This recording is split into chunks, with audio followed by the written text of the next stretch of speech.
Di zaman yang Masya Allah hari ini, perkembangan teknologi, kemajuan teknologi,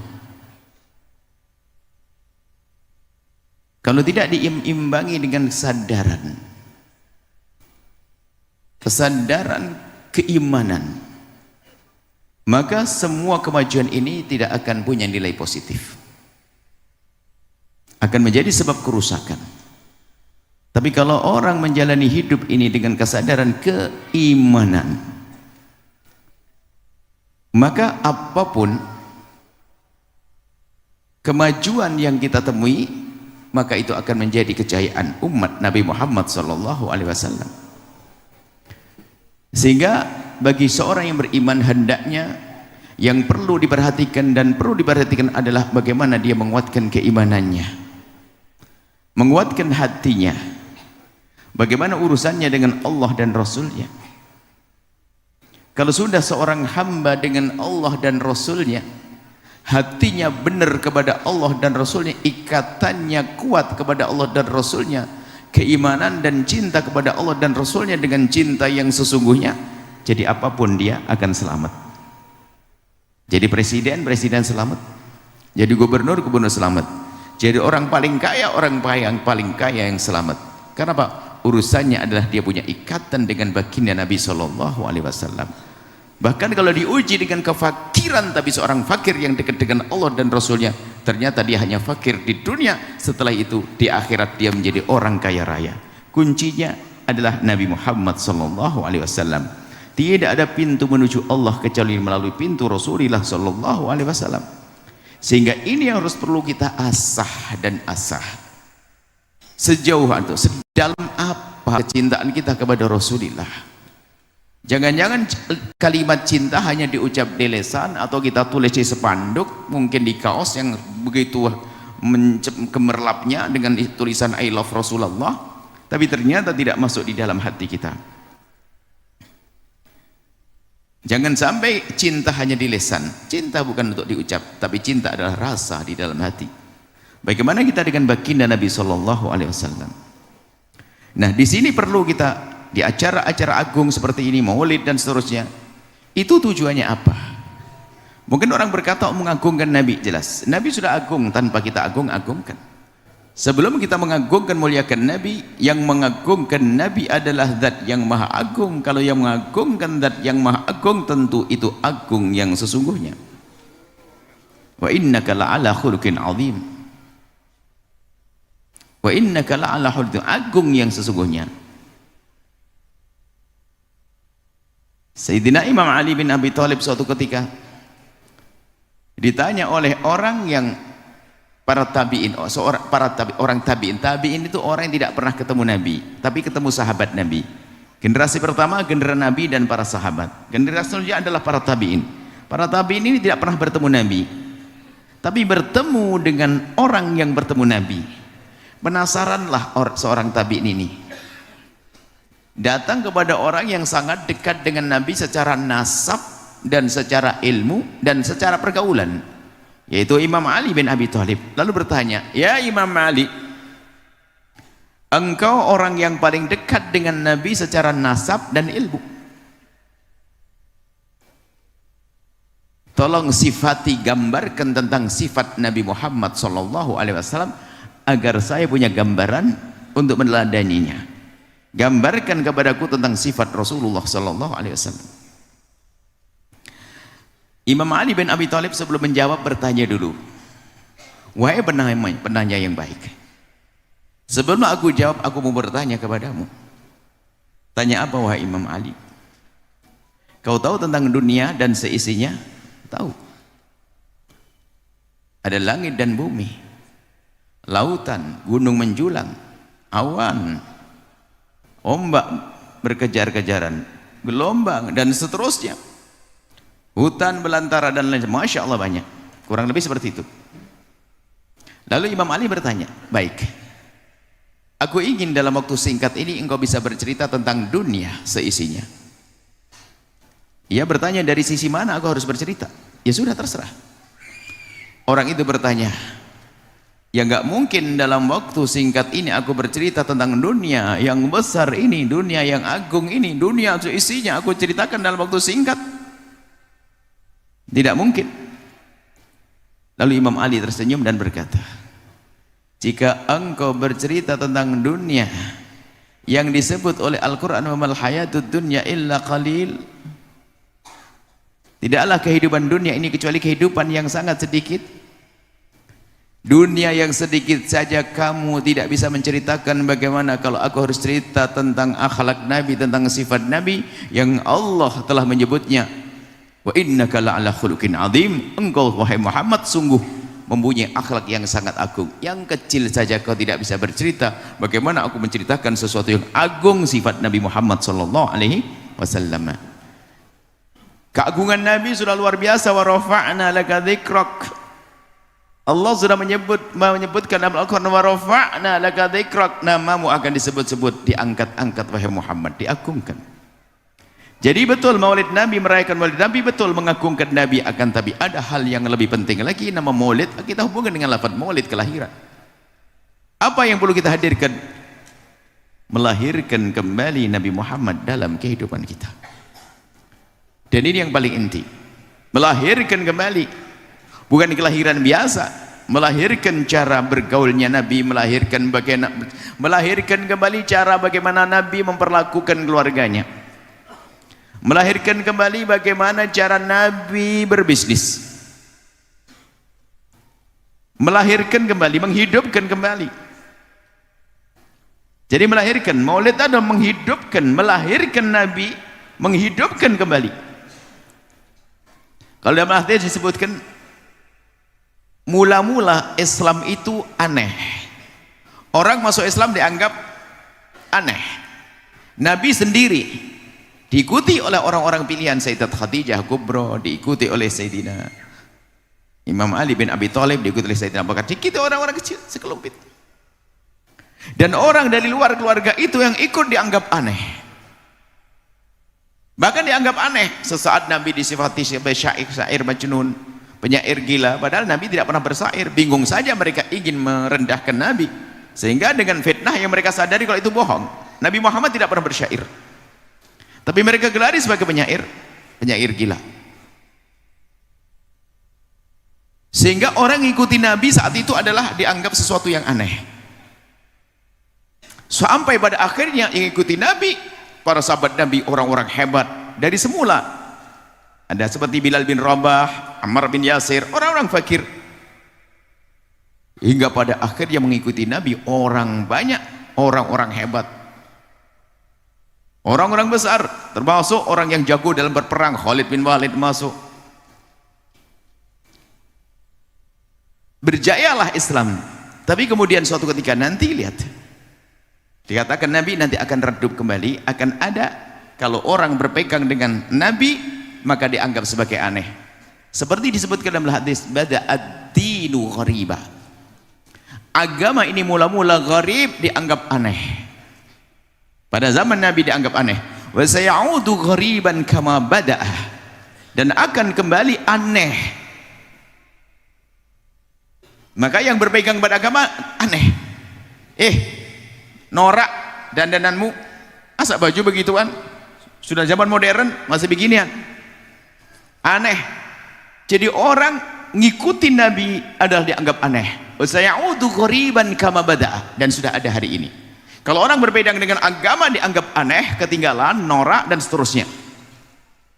Tuba lil ghuraba, sungguh beruntung bagi mereka orang-orang aneh itu. Biarin kita aneh. Orang yang dengan keunikan, unik di sini maksudnya apa? Berpegang dengan Nabi dianggap sebagai orang aneh. Tuba lil ghuraba, sungguh beruntung mereka yang berpegang yang dianggap aneh itu. Alladzina, nah ini cirinya apa? Orang yang dianggap aneh siapa? Alladzina yuhyuna ma amatan nasu min sunnati. Mereka adalah orang-orang yang menghidupkan sunnah Nabi di saat orang pada meninggalkan, mematikan sunnah Nabi. Maka ini maulid sesungguhnya, menghidupkan sunnah Nabi, menghidupkan cara hidup Nabi. Kemudian ini ada rambu-rambunya. Kita harus meyakini Nabi, kita harus yakini bahwasanya Nabi adalah paling bagusnya manusia. Harus kita yakin dengan seyakin-yakinnya. Nabi paling bagusnya manusia, iman. Maka yang ada pada Nabi adalah sebaik-baiknya segala sesuatu. Kalau bicara tentang mata-mata, Nabi adalah paling bagusnya mata. Jika kita bicara tentang cara berjalan, maka jalan berjalan Nabi adalah paling bagusnya cara berjalan. Cara makan Nabi adalah paling bagusnya cara makan, dan seterusnya. Maka musuh-musuh Allah itu nanti ingin menjauhkan Nabi, tidak langsung benci Nabi, tinggalkan Nabi, tidak, menjauhkan kita dari sesuatu yang ada hubungannya dengan Nabi. Sehingga pada zaman dulu sudah ada sekelompok yang menjauhkan kita dari sahabat Nabi SAW. Sehingga muncul pembenci sahabat Nabi, ada lagi membenci ahli bait Nabi Muhammad. Sehingga pilar agama Islam itu kan ada dua, hubbu ashabi Rasulillah, hubbu ahli bait Rasulillah. Sehingga nanti ada upaya-upaya menjauhkan Nabi dengan cara menjauhkan dari istilah Arab. Arab sebetulnya ingin menjauhkan kita dari syariat Nabi SAW. Yang ada hubungannya dengan Nabi dijauhkan. Kalau sudah jauh dari sesuatu yang ada hubungannya dengan Nabi, maka nanti akan secara otomatis jauh dari Nabi. Maka sekarang kita balik. Segala sesuatu yang ada hubungannya dengan Nabi, ayo kita dekati, suka atau tidak suka. Sebab mahabbah ini kan ada dua disebutkan para ulama, ada hubbul aqli, ada hubbu atifi. Hub atifi itu adalah rasa senang yang tidak bisa ditahan. Pokoknya aku senang karena sesuatu, kebaikan, kecantikan, kegantengan, pengabdian, itu cinta atifi hati. Ada cinta akli, cinta kok akal, padahal cinta bukan akal. Maksudnya akal kita bisa nerima. Contoh obat sesar. Siapa yang cinta? Siapa yang senang cinta dengan obat? Obat kok dicintai. Tapi di saat dia lagi sakit kemudian obat dibuang sama istrinya, marah enggak kira-kira? Marah. Kenapa dibuang? Itu kan obat, ngapain dong? Tuh, saya cari. Itu hubbul akli. Anda dengan akal Anda harus mau dengan dia. Kenapa? Untuk kesembuhan Anda, untuk kebaikan Anda. Secara atifi batin nggak ada. Dan kita urusan dengan sunnah Nabi pun demikian, tidak harus Anda senang dengan hati Anda, tapi harus Anda berpikir dengan akal Anda. Bahwasanya ini ada hubungannya dengan Nabi Muhammad. Biarpun pada sesungguhnya kalau orang cinta kepada Nabi, dia pasti akan mencintai segala sesuatu yang ada hubungannya dengan Nabi. Sekaligus untuk mengetes, ngaku cinta Nabi tapi tidak senang dengan yang dicintai Nabi adalah bohong. Sampai urusan makan pun harus kita coba membiasakan dengan Nabi. Suatu ketika ada sahabat Nabi, dia mengatakan, aku tidak pernah makan waluh, semacam waluh, buah sayur waluh. Saya tidak labu. Waluh ya, waluh itu bahasa apa itu? Jawa ya? Oh, masuk di sini bahasa Jawa. Buah labu. Seorang sahabat berkata, aku tidak pernah makan buah labu, cuman karena aku melihat Nabi Muhammad mengambil buah labu di antara makanan, maka aku jadi senang dengan buah labu karena ada Nabi Muhammadnya. Secara batin saya tidak hobi itu. Termasuk hari ini pun kita kayaknya ada suatu ketika, dan ini terjadi setiap tahun. Kurma. Kita tuh orang Indonesia, bukan orang Arab. Orang Arab makan kurma satu piring. Orang Indonesia satu biji aja kayaknya sudah enak kalau tidak biasa. Sekarang kita biasakan dong, kalau kita mau buka jangan makan apapun kecuali kurma, untuk ngikuti Nabi Muhammad SAW. Tapi yang dahulu kenapa? Es degan sama es sirup. Kenapa? Tidak biasa melatih. Ada Rasulullahnya ini, nggak enak. Anak kita nggak mau dipaksa, pengennya langsung es sirupnya. Kita rubah dong kita, ini ada Nabi Muhammadnya. Tidak bisa. Sampai anak kita mengatakan, biarpun saya tidak suka kurma, di saat buka aku akan makan kurma sebelum yang lainnya, karena ikut Nabi Muhammad SAW. Tidak ada atifinya, belum masuk hatinya. Jadi jangan hanya mengatakan ya maka sunnah kok yang disukai saja. Saya belum menyukai dengan hati saya, tapi saya tahu ini yang dilakukan Nabi. Saya belum menyukai selera saya, tapi ini dilakukan oleh Nabi SAW, maka aku harus melakukannya. Nah, inilah tantangan, termasuk di rumah kita. Sebetulnya kalau kita bicara tentang bagaimana menghidupkan sunnah Nabi untuk menghentikan sesuatu yang saat ini kita takutkan, perkembangan teknologi dan sebagainya, cukup sibukkan anak kita dengan Rasulullah, maka selain Nabi Muhammad akan terpilah, akan tersisihkan. Cuman karena hari ini kita jauh dengan kesibukan, kita jauh dengan urusan dengan Nabi Muhammad, maka urusan selain Nabi Muhammad menjadi kesibukan anak-anak kita. Nah, kita melatih. Dan itu nanti kalau sudah, sebetulnya kalau kita ingin sambung dengan Nabi, tentu ada bermacam-macam cara. Disebutkan para ulama membaca sholawat, membaca ya sejarah Nabi dan seterusnya. Tapi ada kita coba melatih deh. Melatih. Pokoknya kalau Anda ingat ada urusan dengan Nabi Muhammad, awas jangan ditolak. Kita paksakan. Biarpun kita belum biasa senang, harus, karena ini ada Nabi Muhammadnya. Dimulai dari apa coba? Ini sederhana. Belum nanti kita masuk dalam kehidupan rumah tangga keluarga kita. Contoh, kalau kita mau membiasakan menghadirkan Nabi dalam kehidupan kita dengan penuh kesadaran, nanti akan terbiasa. Contoh, sunnah Nabi yang sebetulnya pasti kita lakukan, cuman karena kita tidak menyadari itu sunnah, maka tidak punya pengaruh apapun di hati kita. Asah hati kita untuk kenal Nabi Muhammad sallallahu alaihi wasallam. Contoh, kita makan, kita minum, kita tidur, kita ke toilet, kita pakai baju, kita keluar masjid, kita keluar rumah, kita masuk rumah. Yang pasti Anda lakukan, tapi pastikan mulai hari ini saya ingin membiasakan sambung dengan Nabi Muhammad. Semuanya tahu ilmunya. Akan tapi kadang itu hanya di otak kita, bukan di dalam amal. Setelah diamalkannya pun hanya di zahir amal, tidak masuk ke hati. Coba ini sebagai contoh saja. Berarti kita ini sebetulnya itu, apakah benar kita ini rindu untuk mencintai Nabi atau tidak? Benar enggak kita ngaku cinta Nabi? Sebagai contoh, kalau anak kecil kita lagi makan dengan tangan kirinya, anak kita makan dengan tangan kirinya. Biasanya seorang ibu yang baik bergegas mengingatkan. Apa kata ibu yang baik? Sayang, kalau makan jangan pakai tangan kiri, pakai tangan yang bagus sayang, pakai tangan kanan. Begitu semuanya cara mengingatkannya.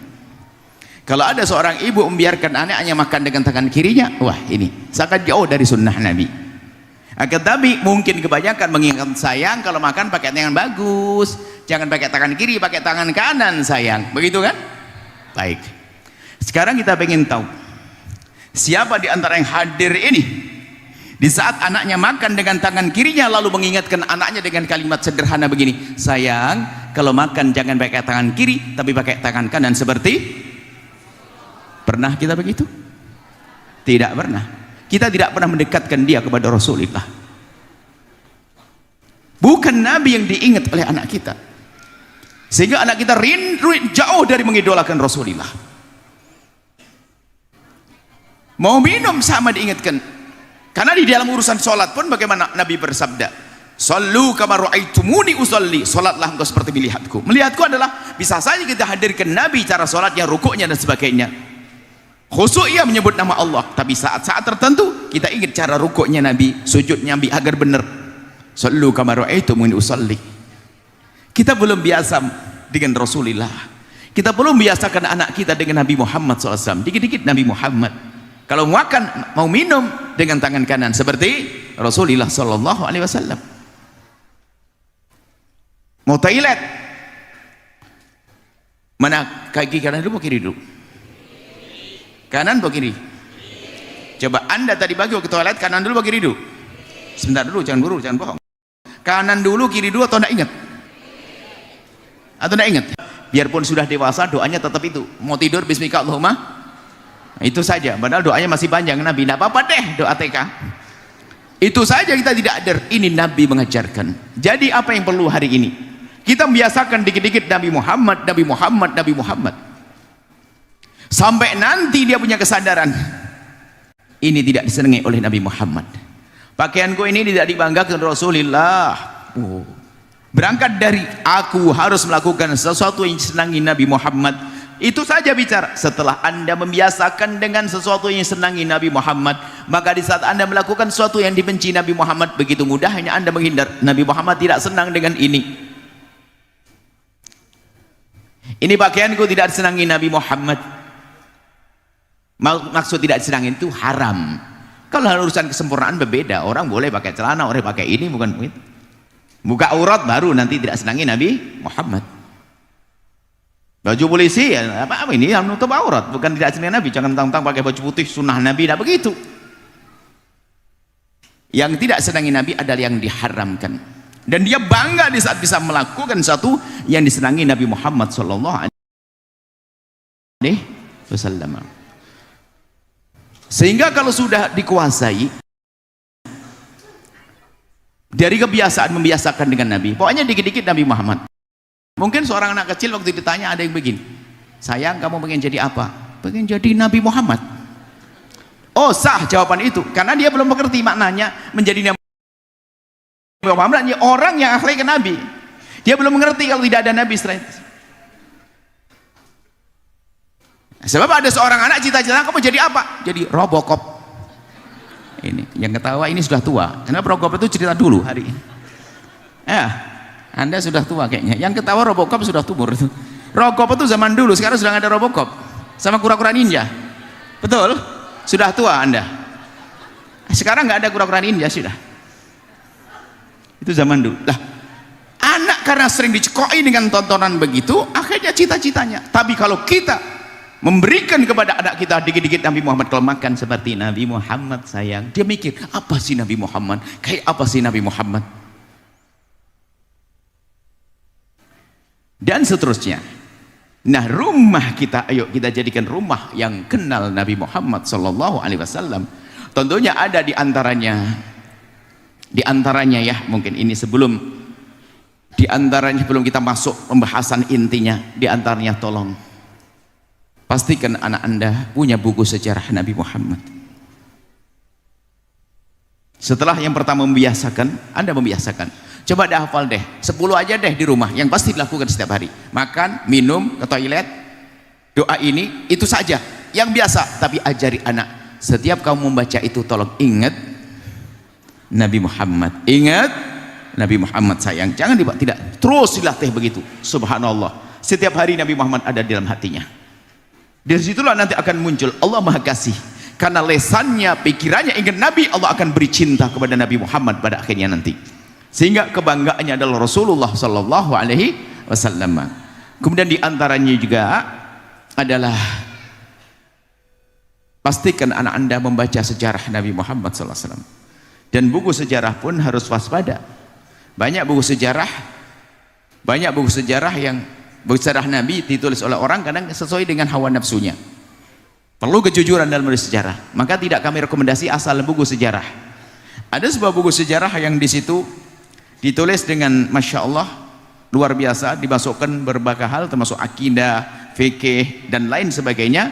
Ada satu buku sejarah yang ditulis seorang doktor alim dari Syria, Syekh Dr. Muhammad Said Ramadan Al-Buti. Tolong catat ini dan cari terjemahannya, sudah ada di Nusantara. Kalau memberikan kepada anak, jangan satu dipakai anak 5. Bukan satu, nak di rumah ada satu, tidak. Kalau Anda punya anak 5, kasih 5. Wong handphone saja Anda bagi semuanya. Handphone aja punya semuanya. Padahal tahu dengan handphone yang menjadikan dia kurang senyum sama bapak ibunya. Kalau belikan kitab seperti disampuli yang bagus, ditanya sayang sudah berapa lembar yang kamu baca? Sejarah Nabi, karena apa? Di saat seseorang membaca sejarah Nabi, secara otomatis Nabi akan berjalan di pikirannya, Nabi akan duduk di pikirannya. Waktu dia baca Nabi kebayang. Seperti Anda kalau baca novel, bagaimana? Kebayang tokohnya, kebayang tokoh-tokoh itu waktu dibaca. Baca sejarah Nabi, khatam balik lagi, khatam balik lagi, khatam balik lagi. Dan sebetulnya membaca maulid, sejarah maulid, apakah maulid Dibai dan lain sebagainya, itu sebetulnya untuk mengajak kita menghadirkan Nabi di pikiran kita, membaca sejarah Nabi. Karena Nabi SAW kata wa kata wa kata, Nabi Muhammad begini-begini, mau tidak mau kebayang. Coba seminta saja, suatu ketika Nabi Muhammad berjalan, lagi tawaf, lagi sholat, kemudian ada satu orang yang melempar dengan kotoran. Anda kebayang Nabi Muhammad kok? Mustahil kebayang yang lainnya. Membaca sejarah Nabi ini penting. Jadi tolong pastikan Anda, anak-anak Anda punya buku sejarah Nabi SAW. Beri, kalau baru satu orang satu buku. Termasuk diantaranya yang harus dihadirkan pada anak-anak kita adalah rindu mereka membaca sejarah Nabi dulu. Dan ini kita tanya. Baik, kemudian untuk membawa anak kepada Rasulullah secara umum nanti, itu kan sebagian cara-cara. Ternyata hari ini yang sangat diperlukan adalah membuat wadah yang sehat, wadah yang subur, wadah yang baik untuk tumbuhnya anak-anak, sehingga anak-anak itu nanti mudah kita bawa kepada Nabi Muhammad SAW. Sehingga ini kami hubungkan juga dengan pendidikan ya, yang disabdakan Nabi SAW dalam satu riwayat, khairukum li ahlihi wa ana khairukum li ahli. Nabi pernah menyebutkan sebaik-baik kalian adalah yang paling baik kepada keluarganya. Suami yang baik itu suami yang baik kepada istrinya, istri yang baik itu istri yang baik kepada suaminya, bapak ibu yang baik adalah bapak ibu yang baik kepada anak-anaknya, anak yang baik adalah anak yang baik kepada orang tuanya. Maknanya apa? Membentuk keluarga yang baik. Untuk kita bawa kepada Rasulullah, nggak bisa langsung anak kita kau dekat dengan Muhammad, nggak bisa. Kalau kita tidak membuat satu suasana di rumah yang indah, kita susah membawa anak kita kepada baginda Nabi SAW. Maka Nabi mengatakan, mulai dari keluargamu kau jadikan keluarga yang baik. Setelah Anda menyaksikan video ini, jangan lupa berselawat kepada baginda Nabi Muhammad sallallahu alaihi wa alihi wa sahbihi wasallam.